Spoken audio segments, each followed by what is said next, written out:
Now his Teslas are being set on fire, and it feels a little bit like a standoff, you know, like if Eminem and Snoop Dogg started beefing again. Like, oh, the Elon stands versus the MAGA stands. Like, they're like, no, Elon's, they still love each other, guys. I'm like, do they? Who will win? Elon has announced his departure from the Trump administration after 130 days as a special government employee responsible for slashing government spending. Elon assures us that this is for the best and that it's not America's fault, just like my mom told me when my dad moved out. This is all my fault, isn't it? Yeah, kind of. Dude, you're not supposed to say that. On X, he said, as my scheduled time as a special government employee comes to an end, I would like to thank President Donald Trump for the opportunity to reduce wasteful spending. The DOGE mission will only strengthen over time as it becomes a way of life throughout the government. I don't know. This feels like the great divorce is on the horizon. Elon and Trump aren't separated yet. They're not screaming at each other in the car with the kids in the back, but they are whispering loudly in their room. Shh! You're gonna wake up, America! Elon isn't getting what he needs. Trump works all the time. Marriage counseling has come up. It's messy. It's gonna get nasty. And in the end, only one will have custody of America. I can't believe I have to know you forever! Oh, you're fucking insane! I do think Elon should have to give everyone in America a list of the 5 things that he did this week as a parting gift. I'm Bridget Phetasy, and this is your Dumpster Fire. Welcome to Dumpster Fire, where we make burgers out of your sacred cows. We premiere new episodes every Tuesday and Friday at 8 p.m. Central. Please join us in the chat. Before we get going, some upcoming comedy dates for you guys. Tickets are available for my stand-up comedy show, Ask Me Anything. The next show is on Tuesday, June 10th at 7 p.m. at the Creek in the Cave in Austin. There's a link in the description where you can buy tickets. I have also partnered with Two Way in a new live online show called Real America. It's Wednesdays at 7 p.m. Eastern. Join us. It's a lot of fun. It's live. It's bonkers. You can register to be a member of the audience that can ask questions as well at twoway.tv/Bridget Zoom. I saw a lot of you there this week. It was really fun to talk to you guys. There's a link in the description below for that as well. Look, I get that it's the end of his 130-day special government term, and I'm sure Elon and Trump are doing everything they can to work things out. But we've come a long way from Chainsaw Elon to defeated Elon. In terms of political spending, I'm going to do a lot less in the future. And why is that? I think I've done enough. Ketamine on, ketamine off. Elon, we tried to warn you. You don't drain the swamp drains you. I think I've done enough. Hello, darkness, my old friend. Cheer up, Elon. There's nothing more American than spending more money than you have to determine you spend more money than you have and doing absolutely nothing about it. Yeah, it says here you're $140,270 in debt. Right. So I figured we should raise that limit to about $170,000. I just bought a 60-inch flat screen. DOGE is like getting one of those apps to help you find small transactions in your bank account and then forgetting about it, and it becomes another one of those small transactions in your bank account. I think DOGE basically did its job, but people were kidding themselves if they thought they could just do it all without Congress. I know you're shocked, but I'm of two minds about this. On the one hand, I'm annoyed they couldn't even cut a symbolic amount. But then on the other hand, who gives a shit about symbolism? Let's just cut taxes so at least we can have it better and tell the government to stop spending more. So there is this argument that the debt is now so large and inflation is so bad that cutting taxes in this context might be harmful. But considering they wouldn't stop spending even if we raise them, I don't give a shit. That's kind of where I land on this. My issue is that the government always goes after the little guy first and promises to go after the big guy after. And then, whoops, they just never get to the big guy. So the little guy always gets fucked and special interests remain untouched. This is the populist energy you're feeling left and right in America right now. And as Marissa, who got doged, told me on my new show, Real America, a couple weeks ago. So do you think that DOGE has set out to do what it intended to do? I think it started that way. I don't know whether or not they have. I'm like, if they don't do serious, long-term, programmatic cuts to the government, then I'm just lost my job. There was no point in this. And I'm like, if you're in for a penny, you should be in for a pound and dedicate time and effort into cleaning things up. If you're going to do it, go all the way. Elon has a point, and he's right to be frustrated. We spent all this time and money to figure out how to cut shit, and everybody just kind of went, that's nice, did almost nothing except hurt small people, and then proposed a budget that wiped out every bit of savings that ever could have come from it. It's like cutting out Starbucks when you're in foreclosure. I'd be pretty frustrated too. In fact, I am pretty frustrated. And so are millions of Americans. All right, so the bill, big beautiful bill just passed, and I am disappointed in one thing. I am disappointed that the DOGE cuts were not implemented. Elon Musk risked his whole career, his life even, death threats to make this country right, to expose the corruption and the awful waste and fraud and spending that we've known of, and it's finally being brought to the light.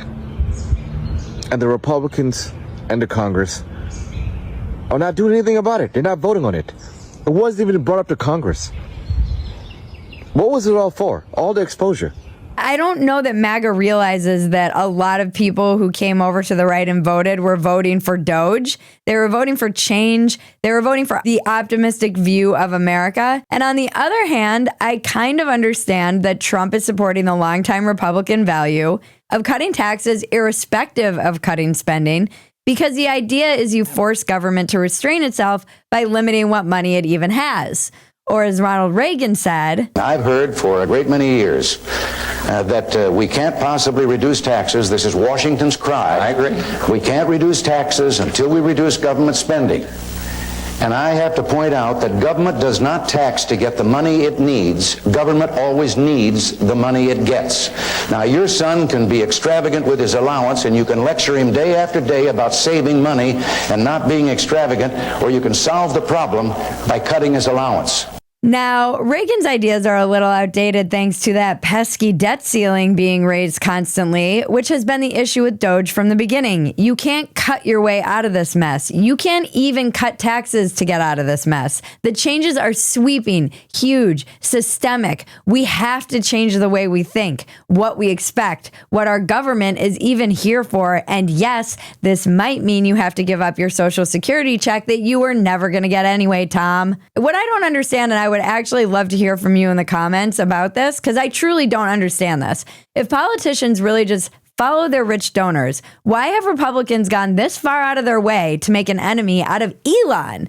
And not even to uphold their principles, but to avoid delivering on what they claim to want. The only answer I can come up with makes me sound like an Elon stan.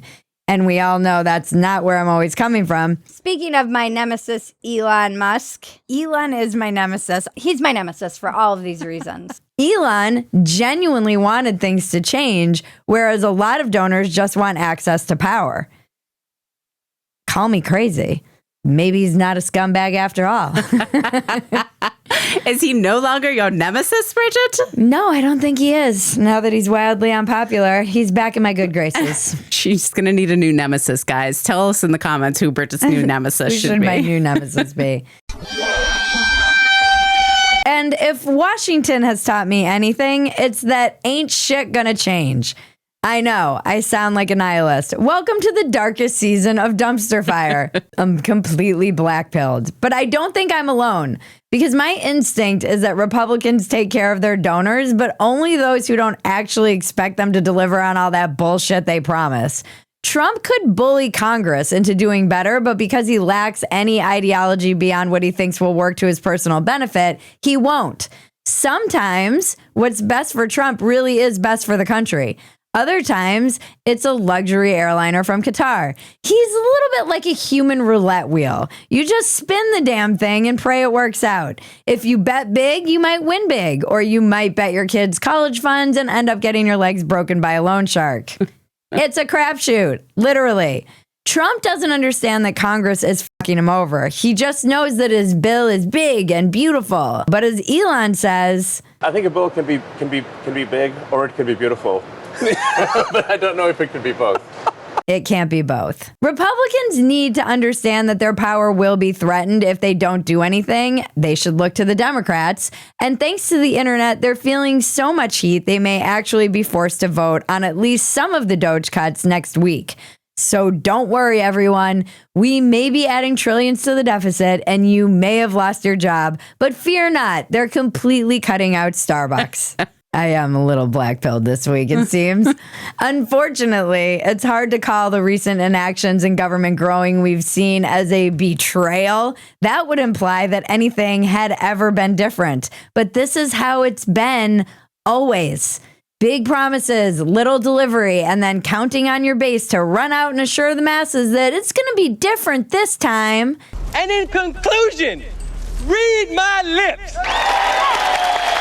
I'm sure Elon is disappointed. You can see it in what little facial expressions he has. We all are. We really thought that a billionaire president joining forces with Tony Stark might be able to cut a little spending. Instead, Mr. Musk learned what the globalists already knew and the rest of us were pretty sure was true. Half of humanity must die for the rest of us to live. The hardest choices require the strongest wills. Oh no, you're not black-pilled at all. But don't worry, Elon, you still have space exploration. This is not right. Something happened. This exploded. God damn it. Before our next segment, don't forget to like, subscribe, touch my bells and buttons, and tell your friends about us. Please help us reach our goal of 100,000 subscribers. You guys, we are getting so close. We've broken through the algorithm. Again, you guys have spoken. When we hit 100,000, I will do my best Mexican weather report. And I'm going on a juice cleanse next week because you guys are getting me so close. You have to stick around for the ad to see the weather report, guys. Sorry, them's the rules. You've all heard me talk about my Bon Charge red light face mask and how much I love it. Getting older sucks. It truly is apocalyptic to do on camera. That's why I love my Bon Charge red light face mask. I use it for 10 minutes every night. You can use it while you're watching TV or cooking a meal, putting the kids to bed. For me, it's my me time. It is my 10 minutes to myself where I can meditate and breathe and relax and just absorb the goodness and know it will help me look and feel better. The red light face mask boosts collagen and elastin production and helps get rid of those fine lines, wrinkles, and even my sunspot. It also helps with sore jaw, eczema, migraines, acne, scar tissue, wound healing, razor burn, and even ingrown facial hair. I have seen a noticeable difference in my fine lines and wrinkles and even my sunspot. My skin looks younger and glowing and just helps me feel fresh and amazing. Go to boncharge.com/Bridget and use the code Bridget to save 15% off. That's boncharge.com/Bridget and use the code Bridget to save 15% off. There's a link in the description below. This is a great gift for someone you love in your life. It is probably the best gift. Now let's check the weather with Bella Osorio. Muy buenos para llevar a cabo cualquier pendiente por realizar. Sinaloa con temperaturas llegando a oscilar hasta los 28 grados, cielos nublados para ellos, 24 grados para Sonora, cielos parcialmente nubosos. Por otra parte, Baja California Sur con temperaturas oscilando en los 21 grados, cielos nublados, 25 grados para Baja California. Gracias, Bella. All this being said, Elon is an ambitious dude who has an issue staying in his lane, something that's benefited him professionally. My point is, I doubt we've seen the last of my Nemesis. I'm sure he'll regroup for the midterms and he still has his pack, but this is starting to feel like Act 2 of a buddy comedy when they separate on bad terms and one of them grumbles, "I'm getting too old for this shit." I got you. I got you, partner. And let's face it, he's on the spectrum. It pretty much guarantees he'll keep popping up every once in a while with spreadsheets and saying, "I provided the numbers, why aren't they doing anything about it?" Oh, Elon, you sweet summer child. I wish it was that simple. You see, Republican leadership has taken the pro wrestling analogy literally. They have no problem losing so long as they get their cut. And they're fine with the Dems being the eternal baby faces. So, no matter how bad things get, Republican leadership is always very relaxed about it, even if their voters are livid. So what should Trump do? Honestly, basically do whatever Thomas Massie and Rand Paul say. Instead of attacking them, attack John Thune and Mike Johnson for stalling to avoid doing anything useful. It's that simple, and I can't believe I'm even uttering these words, but listen to what the libertarians say. The stupid, pompous, useless libertarians who are right on the money this time, and don't worry, they'll make sure you know. My idea of a perfect government is one guy who sits in a small room at a desk, and the only thing he's allowed to decide is who to nuke. And women are brought to him, maybe, when he desires them.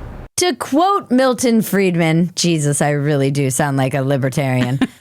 I do not believe that the solution to our problem is simply to elect the right people. The important thing is to establish a political climate of opinion which will make it politically profitable for the wrong people to do the right thing. That philosophy is being put to the test because right now, all Trump has to do is the right thing, and it will benefit all of us, including him, and that's bully Congress into getting in line. If he starts doing the right thing, all of the influencers will also get in line immediately.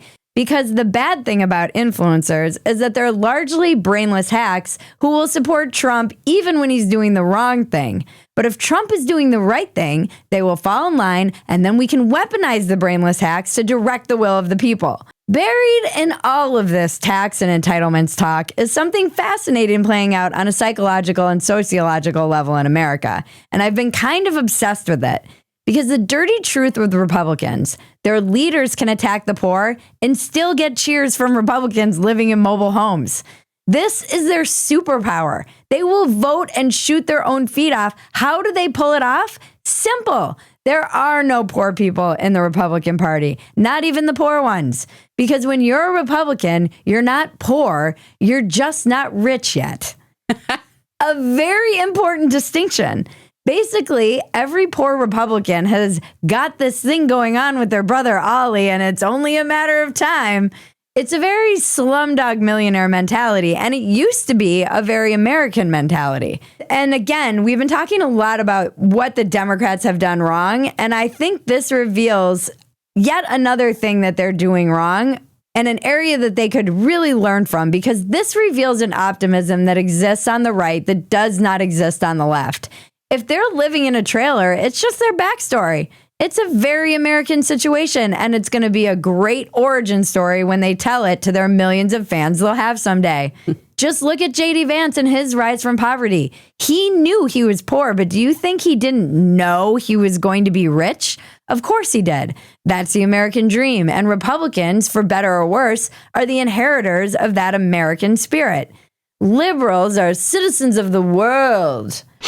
You can't own property, man. Don't you know? We're citizens of the world who view America as an obstacle to our enlightened and borderless future.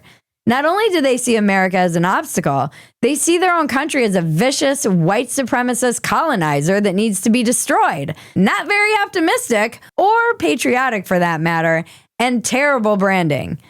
I realize this is slightly ironic given my black-pilled tone of the beginning of this, but it's only because I love this country and believe in it. The left seeded this vision of America when they allowed the American flag to become right-coded along with the ideas of grit and pulling yourselves up by the bootstraps. And I think so long as the right retains that vision of an America where your fortunes can change on a dime, where one day you can be a woman on the street talking about blowjobs. Oh, you gotta give him that huck too and spit on that thing. You get me? And the next you are a huge star with a podcast and a cryptocurrency. It was supposed to be like what do they call it, a long-term coin? The right will continue to dominate the culture. I don't know, Democrats, you got to listen up. You got to be a little bit more optimistic about things, even in the face of being blackpilled by the government. The government is like Thanos. They're just like, and now I will make you all disappear. Poor Elon. You can see the defeat in his eyes. I know. He's so disappointed. I think I've done enough.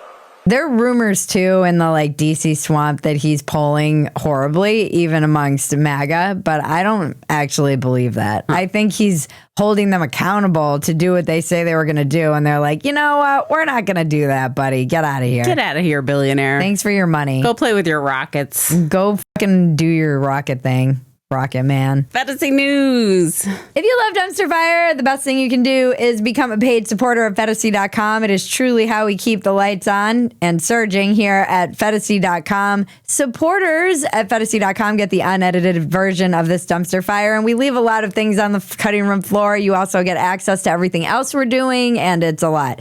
Join us right here every Tuesday and Friday night on YouTube at 8 p.m. Central for a new Dumpster Fire. We always try to be in the live chat, one of us at the very least, which is hilarious thanks to you who all show up and make Dumpster Fire possible and make it hilarious. Thank you, Kevin and Ben. Thank you, Ben, for editing, writing, and being a genius. Thank you to Bon Charge for sponsoring today's episode. Thank you to our audience, so subscribers, supporters. We love you. We need you. We respect you. And together we're going to get through this Dumpster Fire. Thank you, Maggie. Thank you, Bridget. And now to cleanse your palate, the internet is glorious. Because democracy basically means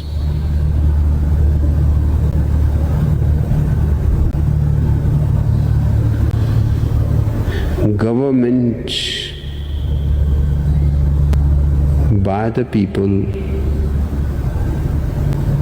of the people, for the people.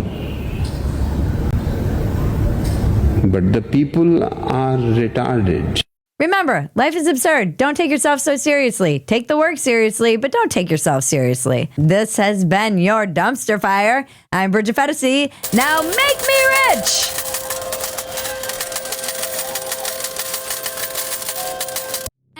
Unicorns dance while the world burns, world burns.